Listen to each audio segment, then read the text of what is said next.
Hello அத்தை. என்னடி அத்தை, இங்க பாரு, நான் சொல்றத நல்லா காது கொடுத்து கேட்டுக்கோ. உங்களுக்கு கல்யாணம் ஆகி 2 வருஷம் ஆயிடுச்சு, இன்னும் ஒரு புழுப்பூச்சி கூட இல்ல. ஒழுங்கா ஒரு பிள்ளைய பத்தி என் கையில கொடுக்குற வழிய பாரு. இல்லையா ஒழுங்கா என் மையனை விட்டு போயிடு. அவனுக்கு நான் வேற பொண்ணை பாத்துக்கிறேன். என்னங்க அத்தை இப்படிலாம் பேசுறீங்க? நான் வைக்கிறேன். ஹலோ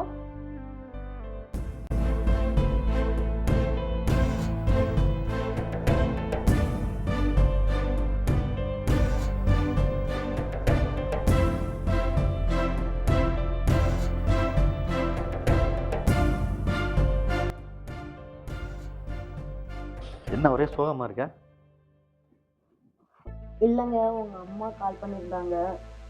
என்ன சொன்னாங்க? கால் பண்ணி குழந்தை இல்லை அப்படின்னு ரொம்ப பேசிட்டாங்கங்க.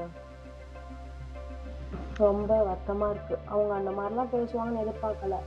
அந்த அளவுக்கு திட்டாங்க. உண்மையை தானே சொன்னாங்க. நீங்களும் புரிஞ்சுக்காம பேசுறீங்க. ஊர்ல பல பேர் பல விதமா பேசுவாங்க. உண்மையை தானே சொல்லியிருக்காங்க. ஒன்னாலையும் ஒரு குழந்தைய பெற்றுக் கொடுக்க முடியல. எனக்கு பிரச்சனை மாதிரி நினைக்கிறாங்க.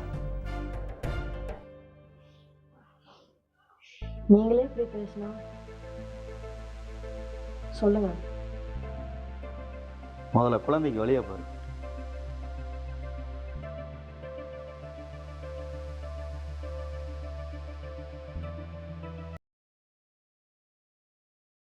ஹலோ,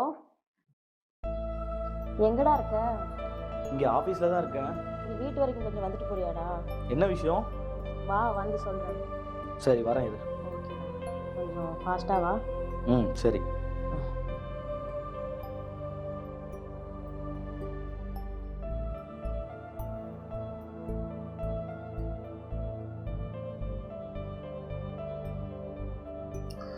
ஏய், என்னாச்சு?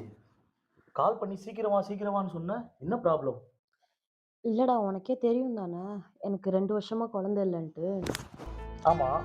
இன்னைக்கு எங்கள் மாமியார் எனக்கு கால் பண்ணாங்கடா. என் மாமியார் எனக்கு குழந்தை இல்லைன்னு ரொம்ப அசிங்கமாக என்னை திட்டாங்கடா.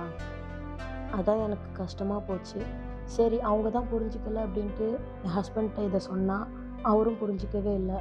அவரும் என் மேலே தான் தப்பு சொல்கிறாரு. நான் இப்போ என்ன பண்ணுறதுனே எனக்கே தெரிலடா. ஏய், அதான் ட்ரீட்மெண்ட் எடுக்க போயிருக்கீங்களா? ட்ரீட்மெண்ட் எடுத்தால் அது குழந்தை வர போது இது ஒரு பெரிய விஷயமா? அதெல்லாம் போயிட்டோம்டா, நாங்கள் போய் செக் பண்ணிட்டு வந்துட்டோம்டா. ஆனால் டாக்டர் என்னை தனியாக கூப்பிட்டு ஒரு விஷயம் சொன்னாங்க. ப்ராப்ளம் உங்கள் மேலே இல்லை, உங்கள் ஹஸ்பண்ட் மேலே அப்படின்ட்டு. ஓ, ஐ சி. அதான்டா எனக்கு ஒன்றுமே புரியல. நான் இப்போ என்ன பண்ண போகிறேனே தெரிலடா. டாக்டர் கூப்பிட்டு என்னை தனியாக பேசினாங்க. சரி. பேசிட்டு உங்கள் ஹஸ்பண்டுக்கு இந்த மாதிரி ப்ராப்ளம் இருக்குது, குழந்தை பெற்றுக்க முடியாது அப்படின்னு சொல்லிட்டாங்க. இதை நான் எப்படி அவங்கக்கிட்ட சொல்லுவேன்?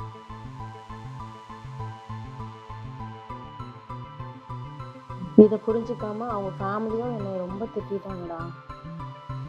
எனக்கு இப்போ என்ன பண்ணுறதுனே தெரில. எனக்கு கண்டிப்பாக ஒரு குழந்தை வேணும்டா.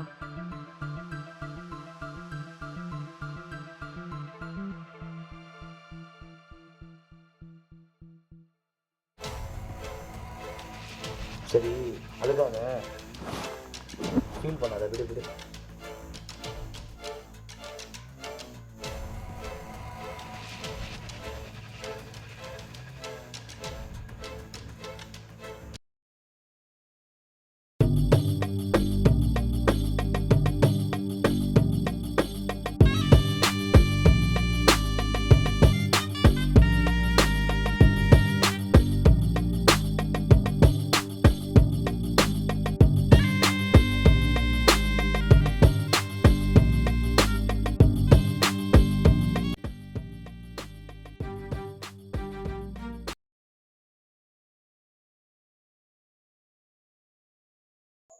என்ன எப்ப பார்த்தாலும் ஒரே சோகமாவே இருக்க? என்னதான் உனக்கு பிரச்சனை? எல்லாம் அந்த குழந்தை மேட்டரா?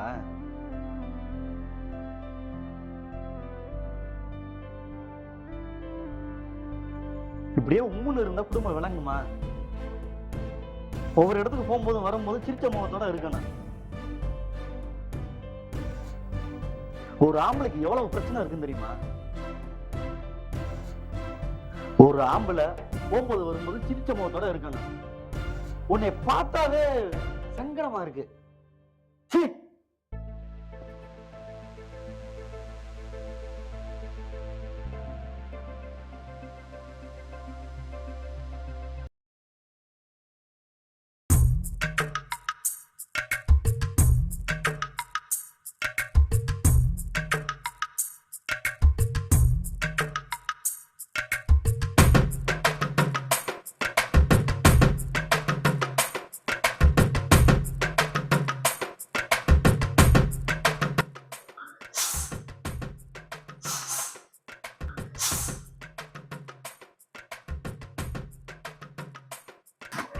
இங்க வா. இங்க வா.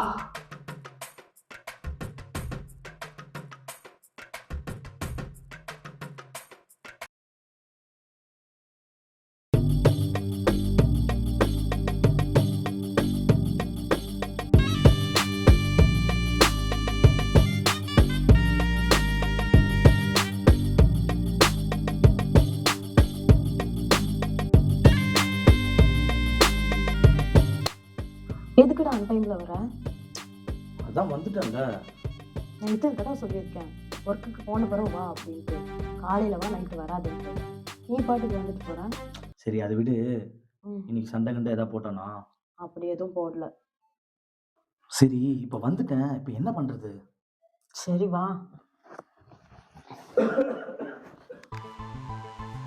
டேய் போடா.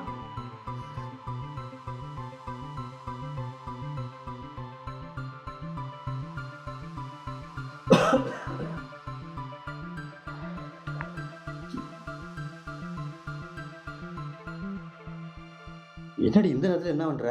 பாத்ரூம் போக வந்தேங்க. திரும்ப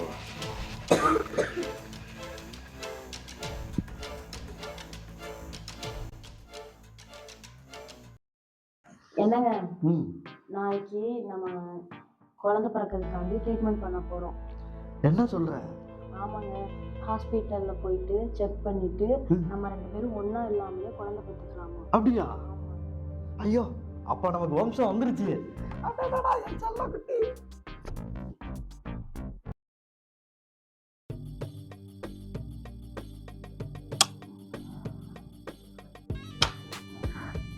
ஹாப்பியா?